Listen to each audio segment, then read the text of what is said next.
Anti corruption खाते खत लिखियो है सेहत वाले सेक्रेटरी के।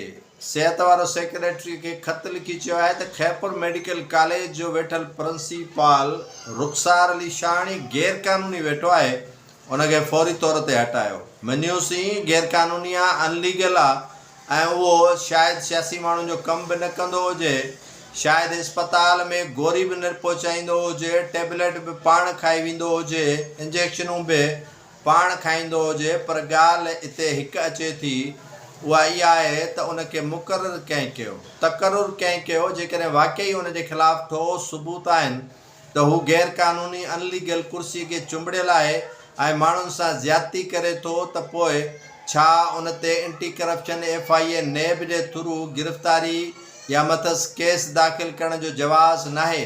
हाणे तव्हां पाण सम्झी सघो था त जॾहिं महकमे एंटी करप्शन खत लिखे सेक्रेटरी हेल्थ के त हिन खे हटायो त उहो सेक्रेटरी हेल्थ कीअं हटाईंदो जंहिं पाण उनखे तक़रुरु कयो आहे।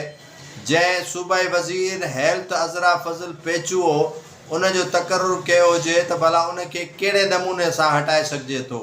जंहिं शख़्स खां ॾेती लेती कई वई हुजे ऐं उनखे इहो टाइम पीरियड ॾिनो वियो हुजे त तव्हां भले एतिरा साल रही सघो था, तव्हांखे केर बि न हटाईंदो।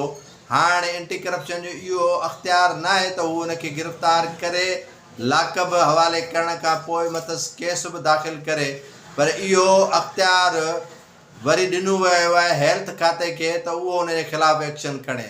हाणे ॿिले खे रखवाली ॾिनी वई आहे खीर जी त उहो ॿिलो खीर बचाईंदो।